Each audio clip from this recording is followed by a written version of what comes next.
Release the Epstein files. No, wait, Epstein is actually a host. No, wait, since everyone is spending a ridiculous amount of time on this, I don't know why, just release all the grand jury testimony, even though that's not what people are asking for, and you can't do it without court permission, and the court will probably block that. Trump's "I'm not involved with Jeffrey Epstein" t-shirt has a lot of people asking questions already answered by his t-shirt.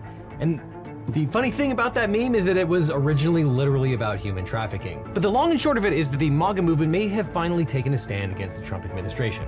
The current DOJ under Pam Bondi is covering up crimes. But back in 2024, candidate Trump made some promises about releasing these so-called Epstein files. Would you declassify the Epstein files? Yeah, I would. During his most recent presidential campaign, Trump said that he would have, quote, no problem looking into the Epstein client list. The list of clients that went to the island has not been made public. Yeah, it's very interesting, isn't it? But yeah, I'd be inclined to do the Epstein. I'd have no problem with it. Then Attorney General Pam Bondi told everyone that Epstein's legendary client list was right there on her desk. Except it wasn't. Pam Bondi released a 2-page memo saying that actually Epstein did just kill himself, there's no secret client list, and there are no more documents that are going to be released. And everyone believed her, and that was the end of the story. No, I'm just kidding. Trump supporters weren't having it at all. Even Trump's reliable buddies over at Fox News aren't buying the narrative. Why do you say he's become the deep state? What is more deep state than covering up for pedophiles? And Trump took to Truth Social to post a long screed proclaiming how great Bondi is and telling everyone to, quote, not waste time and energy on Jeffrey Epstein, somebody that nobody cares about. Except that a whole bunch of people care a whole lot about Epstein. Make some noise if you care about the Jeffrey Epstein scandal. Raise your hand if it matters a lot to you. Raise your hand.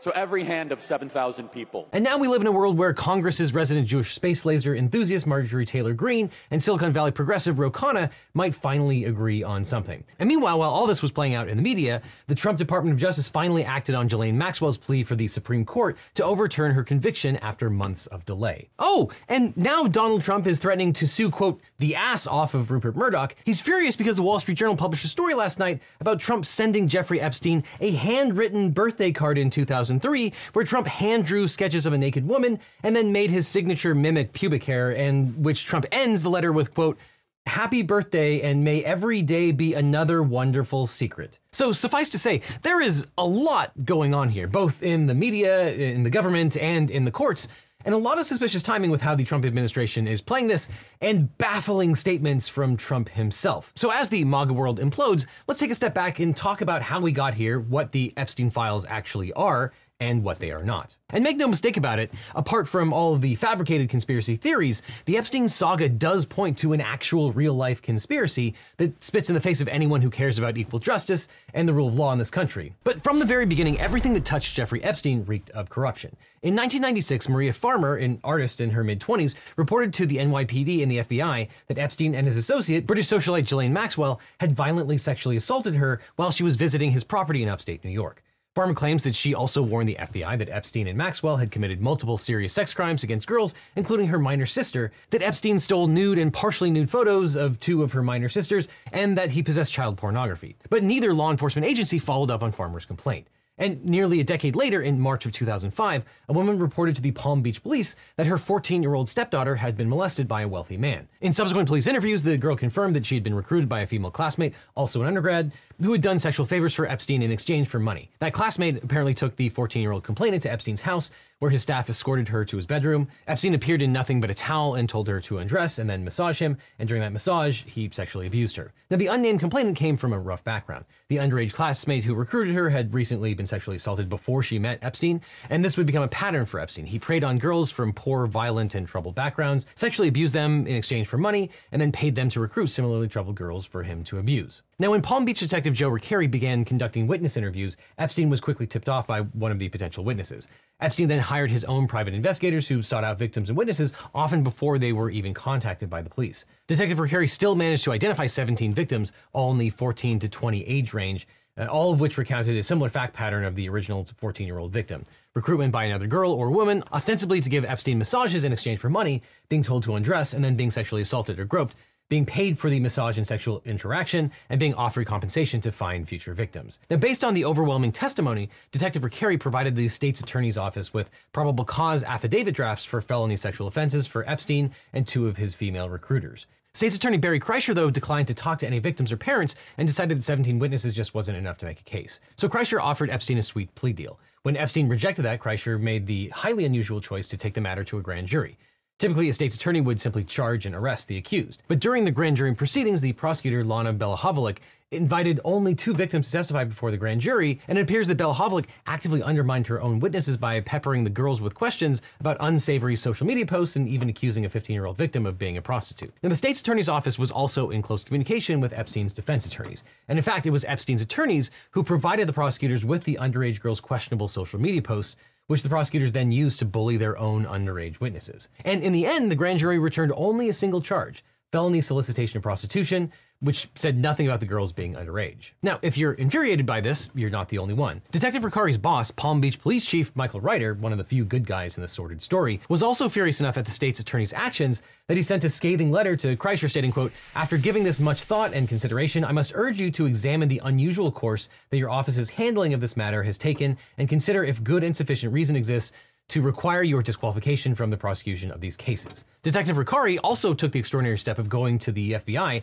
to ask them to prosecute the case, since the state's attorney had done such a poor job. But the feds agreed to launch their own investigation. One can only speculate that this was because they already had a file on the guy from 1996 and probably wanted to save face, but we'll never know. But the FBI's reinvestigation turned up evidence of additional victims, including 34 confirmed minors. And the victims reported the same fact pattern of massages and sexual abuse. The feds found pictures of many of Epstein's victims in his house, as well as plenty of other corroborating evidence tying him to numerous underage victims. And armed with this mountain of evidence, the feds sharpened their lawyers' war axes and offered Epstein a slap on the wrist plea deal that should have made national headlines as a travesty of justice, but it did not. Now, back in 2007, we didn't have the tools we have today to get a bird's eye view of how the Epstein slap on the wrist spread throughout the media and public sentiment. But when you use modern technology, you can see the massive political earthquake over Epstein in real time. We can see that there have been 372 stories about Epstein in the last 3 months, with 46% of the coverage coming from right-leaning sources, 24% coming from the center, and 30% coming from the left. And if you take a closer look at specific stories like the reporting from Wired that revealed editing in the security camera video of the night that Epstein died, you see a fascinating breakdown of how attitudes across political divides are rapidly changing. This story was only covered by about 50 sources, with 40% of the coverage coming from the right. On the left, sources mostly frame the missing footage as critical minutes that point to a larger cover-up and possible conspiracy. On the right, sources largely agreed with the left that the missing footage was critical, and were even more likely to embrace the yet unverified as of this recording claims that there exists even more missing footage. And in the center, sources typically focused on the problematic nature of the missing footage, but were not as likely to point to a cover-up. Now, headlines and coverage vary greatly depending on the source, which is why I use today's sponsor, Ground News. The Nobel Peace Center called Ground News an excellent way to stay informed, avoid echo chambers, and expand your worldview. They've been a longtime supporter of this channel and independent journalism at large, because Ground News gathers related articles from around the world and across the political spectrum, so you can see the bias and compare coverage. Every story comes with a quick visual breakdown of the political bias, factuality, and ownership of the source's reporting, all backed by ratings from 3 independent news monitoring organizations. Now, one of my favorite parts is their bias comparison feature, which highlights specific differences in reporting across the political spectrum. And I also love their blind spot feed, which shows you stories that are underreported by either side of the political spectrum. But all this is why Ground News is my favorite way to get the news. And as a legal eaglet, you can save 40% off the Ground News Vantage subscription by scanning the code on screen or clicking on the link down below. This subscription gives you unlimited access to every feature, including the Bias Insight tool and blind spot feed. So click now or I will see you in court. But let's get back to 2007, when Jeffrey Epstein was offered the sweetheart plea bargain deal of the century. In June of 2007, the local U.S. Attorney's Office, under the leadership of Alex Acosta, issued a 53-page indictment against Epstein. Now, negotiations for a plea deal began with Epstein's all-star legal team: Ken Starr, famous for serving as independent counsel during the impeachment of Bill Clinton; Alan Dershowitz, famous for lots of stuff; and Jay Lefkowitz, a partner at Kirkland & Ellis, the same law firm where Acosta was previously a partner. And after a lot of cozy meetings with defense attorneys at hotels over breakfast, Acosta offered Epstein a remarkable deal.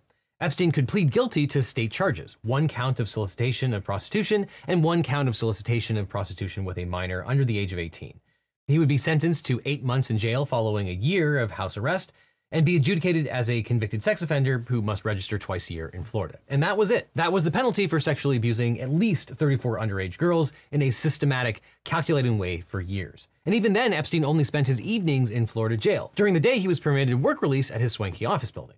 Now, Acosta's deal with Epstein included several other gifts fit for a king of Wall Street, an agreement that the victims would not be notified, a promise that the deal would be kept under seal, and an agreement to dismiss all grand jury subpoenas. And Epstein's all-star legal team also managed to secure one more extraordinary victory: a non-prosecution agreement which allowed Epstein and his co-conspirators to avoid federal sex trafficking charges. Now, we've covered this before, but this plea deal was extraordinary for several reasons. First, 18 U.S.C. 3771, the Crime Victims' Rights Act, gives victims the right to be apprised of the developments in criminal proceedings, the right to be present at public proceedings, and the right to be heard related to plea deals, sentencing, and other key developments.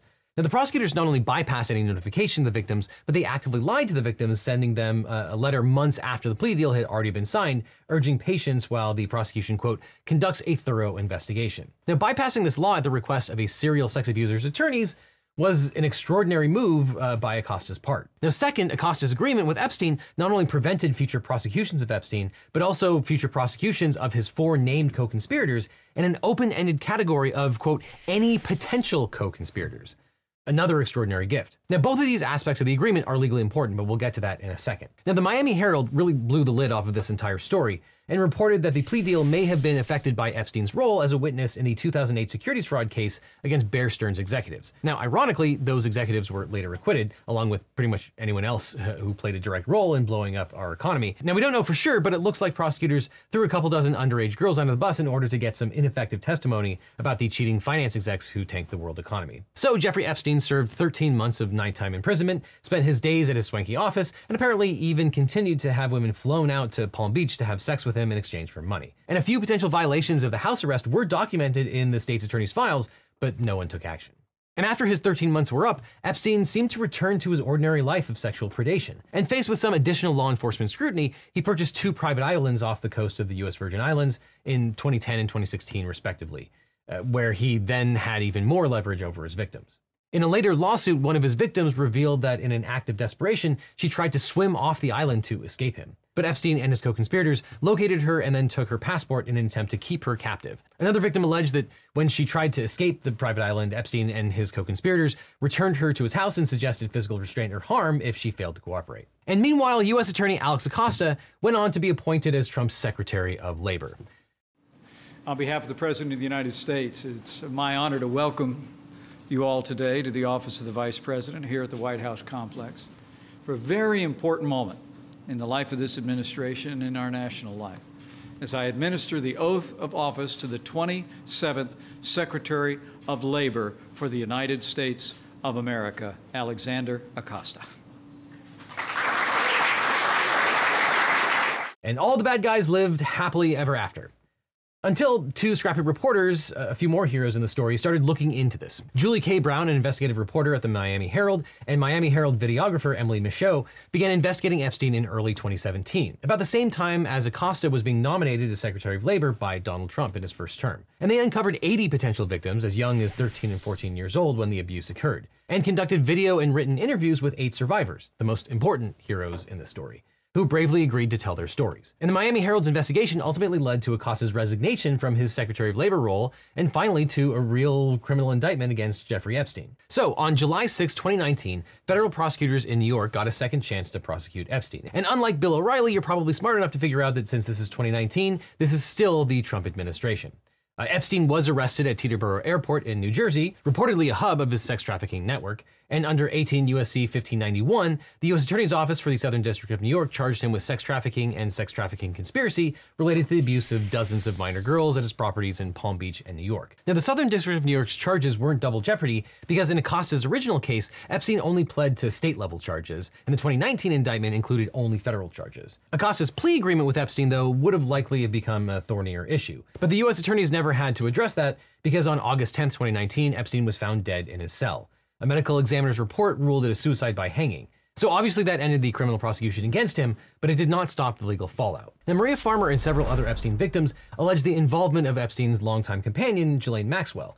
Victims accused Maxwell of recruiting them, manipulating and gaslighting them by normalizing Epstein's predatory behavior, and even of sexually abusing them herself. And the Department of Justice's investigation corroborated this, finding that Maxwell and Epstein identified vulnerable girls, typically from single-mother households and difficult financial circumstances. Maxwell then helped Epstein entice and recruit the girls as young as 14 to visit Epstein's Palm Beach residence to be sexually abused by him. Maxwell also encouraged victims to travel to Epstein's other properties, knowing that they would be sexually abused there, and she helped pay victims for the sex acts and for recruiting other additional girls to be similarly abused by Epstein. And on December 29, 2021, Maxwell was found guilty of conspiracy to entice minors to travel to engage in illegal sex acts, conspiracy to transport minors to participate in illegal sex acts, transporting a minor to participate in illegal sex acts, sex trafficking conspiracy, and sex trafficking of a minor. Now, numerous powerful men and female co-conspirators have been named in connection with Epstein's sex crimes, but Maxwell remains the only person in the United States who was ever actually convicted of sex crimes related to the Epstein abuses. She was sentenced to 20 years in prison. But Maxwell may still evade justice thanks to Acosta's plea agreement with Epstein. In a 2023 appeal to the United States Court of Appeals for the Second Circuit, Maxwell argued that because Acosta's immunity deal with Epstein included an unnamed list of co-conspirators, and because Acosta didn't expressly limit the agreement to the Southern District of Florida, she should be included and should be immune. The DOJ has counter-argued that, quote, the phrase United States in a plea agreement like this is just a generic reference to the U.S. Attorney's Office that enters into the agreement and is not on its own enough to establish an affirmative appearance. The DOJ also argued that Maxwell has no right to invoke the protections of the agreement because she wasn't a signatory to the agreement and hadn't sufficiently argued its protections were conferred onto her. Now, the Second Circuit Court of Appeals affirmed Maxwell's conviction, but in April 2025, Maxwell filed a petition for writ of certiorari with the Supreme Court, asking the court to find that Acosta's sweetheart deal applied to her as well. Maxwell argued that there's a circuit split as to whether a promise on behalf of the United States or the government by a United States Attorney's Office in one district is binding upon offices in other districts. Now, confronted with this challenge, the Trump DOJ did nothing for 3 months, but mere days after Trump's meltdown on Truth Social, Trump's DOJ filed a conveniently timed response to Maxwell's petition for writ of certiorari, arguing that the plea deal did not apply to her. And the DOJ contended that, quote, at the time the NPA was negotiated, DOJ policy barred U.S. attorneys from entering into non-prosecution agreements that bound other districts unless they obtained the approval of those districts or the criminal division. And it would be strange if one rogue district attorney could bind the entire U.S. government from ever filing charges against Epstein or his co-conspirators without ever consulting headquarters. But as of the recording of this video, the court hasn't decided whether it will hear Maxwell's case or not. And meanwhile, the many civil actions against Epstein's estate and associates continue. And for everyone out there hungry for names to be named, well, we have some good news. Thanks to how our justice system works, lots of names have been named in the civil cases. These are the true Epstein files, and we've gone through them so you don't have to. One of the bravest and most vocal survivors was Virginia Roberts Giuffre. Giuffre was involved as a pseudonymous plaintiff in one of the first batch of civil lawsuits against Epstein in 2009. In 2011, she revealed her identity as a survivor of abuse by Epstein and Maxwell. And she went on to file several lawsuits, including one against England's Prince Andrew for sexual abuse when she was 16 and 17, which resulted in an undisclosed settlement. In depositions and public statements, Giuffre has claimed many times that Maxwell recruited and groomed her for sexual abuse. Maxwell vehemently denied this and publicly called Giuffre a liar, and in response, Giuffre filed a defamation lawsuit against Maxwell. The case settled in 2017, but the case generated reams of documents, including depositions, pictures, communications, and a vast trove of other evidence. These and other documentary evidence generated in other civil and criminal cases are the real Epstein files. And in early 2024, the court in Giuffre versus Maxwell ordered the unsealing of many of these documents. These documents had previously been sealed to protect the identities of many of Epstein's victims who still have not publicly identified themselves.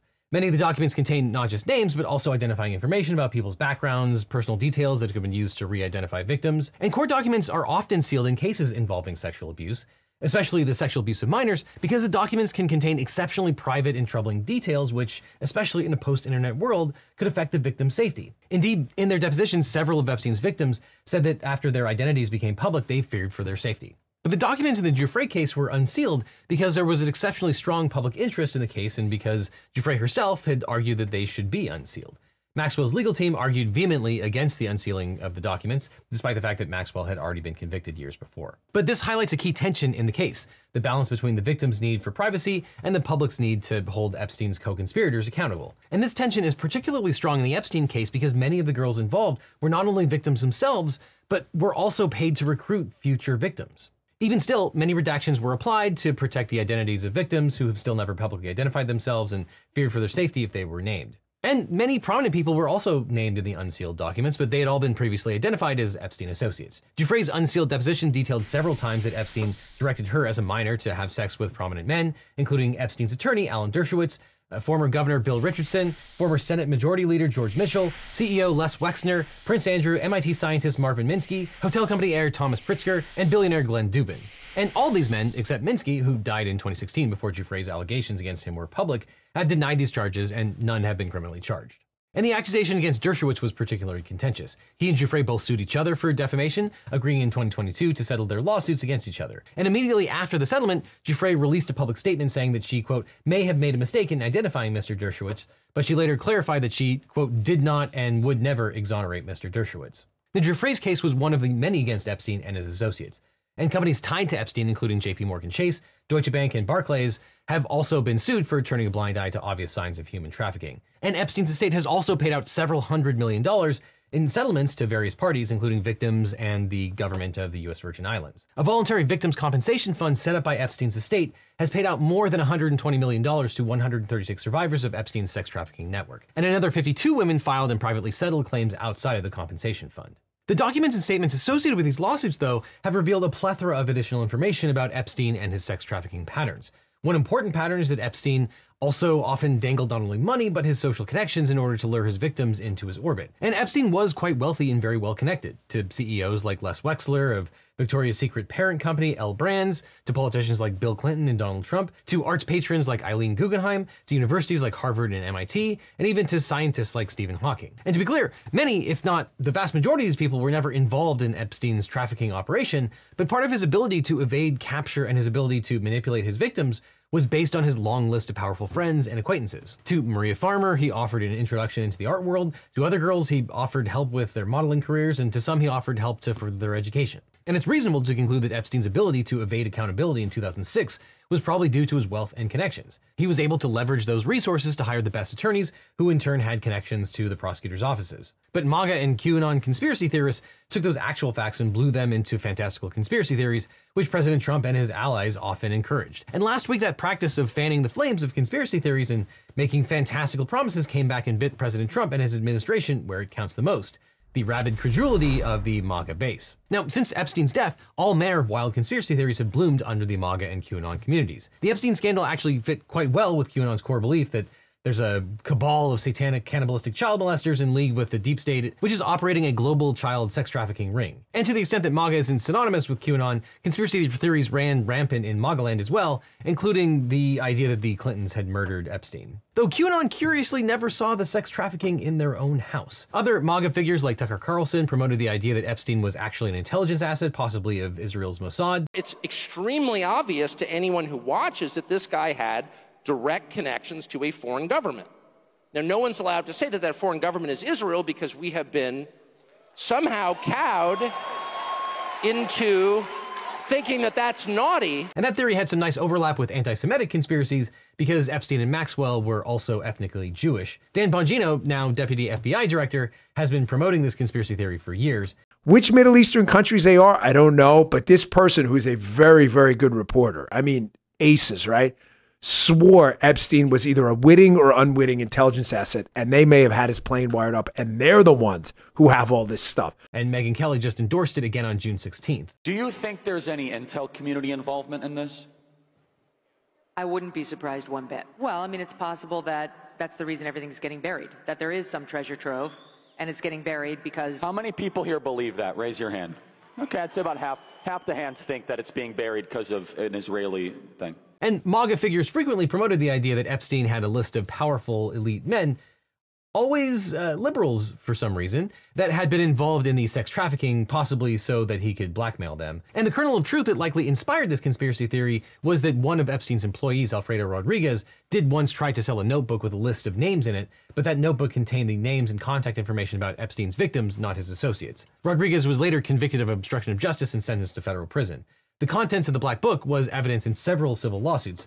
And Rodriguez, by the way, was sentenced to the same amount of time that Epstein ended up serving as a result of Acosta's sweetheart deal. Now, President Trump has rarely encountered a conspiracy theory he didn't like. And in August of 2019, during Trump's first term, just after Epstein's death, Trump reposted a tweet suggesting that Clinton or George Soros had murdered Epstein. So when AG Pam Bondi's DOJ came out with a 2-page memo declaring that there was nothing to see, that Epstein's death was a suicide, and there was no secret client list or cabal of liberal elite sex trafficking children, the MAGAverse lost its collective mind. Dan Bongino had a spirited disagreement with Pam Bondi and threatened to possibly quit his job. Apparently he was on the verge of making a stand.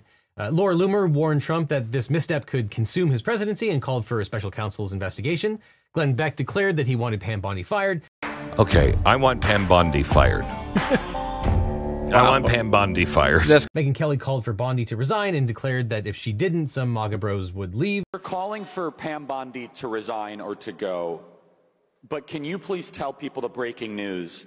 According to reports that you have verified, Kash Patel and Dan Bongino will resign if what does not happen? If she doesn't go. And even House Speaker Mike Johnson said he supported the release of the Epstein files. And it seemed that the Democrats were finally happy to find something to do. Senator Ruben Gallego accused President Trump of, quote, hiding the Epstein list. House Minority Leader Hakeem Jeffries proclaimed that Americans, quote, deserve to know the truth. And on Tuesday, Democrats attempted to cast a procedural vote as to a referendum to compel the release of more Epstein-related material. And none of that was helped by the real questions raised by the Epstein jail cell video that the Trump administration released. As Wired has reported, nearly 3 minutes were cut out of the released video. Bondi has claimed that this is because of the way that the videos turn over at the end of the day, but Wired's experts confirmed that the video was edited, and my video editors tell me that it was a rookie move to leave that in the metadata. And President Trump, faced with the ire of some of his supporters and insults from his enemies, went on the offensive, posting a long screed on Truth Social about how his Republican critics were just playing into the hands of the, quote, radical left Democrats, and he called his doubtful previous supporters weaklings and proclaimed that he didn't want their support anymore. And it appears that Trump and his inner circle engaged in their own real-life Epstein conspiracies. One was to stifle right-wing news from talking about the Epstein files.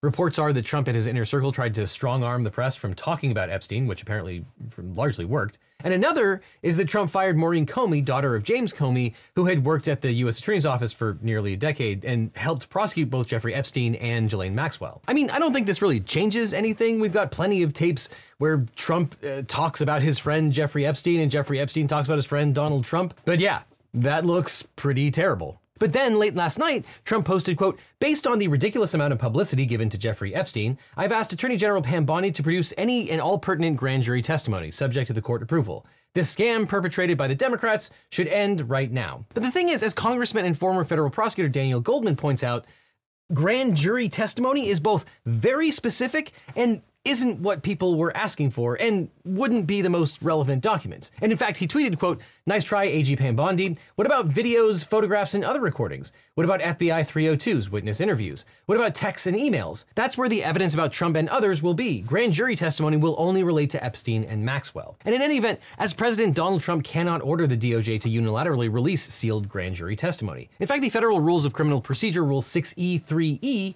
states that, quote, the court may authorize disclosure at a time, in a manner, and subject to any other conditions that it directs of a grand jury matter when, 1, preliminary to or in connection with a judicial proceeding, 2, at the request of a defendant who shows that a ground may exist to dismiss the indictment because of a matter that occurred before the grand jury, 3, at the request of the government when sought by a foreign court or prosecutor, 4, at the request of the government if it shows a matter may disclose a violation of state, Indian, tribal, or foreign criminal law, and 5, at the request of the government if it shows that the matter may disclose a violation of military criminal law. Now, President Trump wanting AG Pam Bondi to release sealed proceedings from a grand jury because of political pressure seems like it fails to meet any of those requirements. And even Trump's post recognizes that the release of these documents must be made with court approval. And I'm not going to engage in conspiracy theories, but who knows? Maybe Trump doesn't want the court to approve the disclosure. But in any event, hopefully by now you understand that the sealed grand jury proceedings are probably not the real Epstein files to the extent they exist. But the real Epstein files are now largely public and aren't what people think. The real Epstein files are the thousands of pages of documents that have been generated by the criminal investigations and by civil lawsuits against Epstein and Maxwell. And some of these were unsealed in the Giuffre case, but many are still under seal. And it's likely that there are reams of witness interviews, financial statements, flight logs for Epstein's plane, records regarding his friends and acquaintances and co-conspirators, and photos and videos, including the child pornography that the Fed seized from his house. But while Megyn Kelly and Alan Dershowitz and others are calling for the unsealing of these documents, there are some very real reasons to keep many parts of those files secret. Not to protect the potential perpetrators, but to protect Epstein's hundreds of underage victims. But even if President Trump wanted to unseal these civil court documents, he can't do that unilaterally. The Department of Justice could file a motion in the relevant cases, and the judges could consider them, but because of the privacy and safety concerns, a judge might not necessarily grant the request to unseal.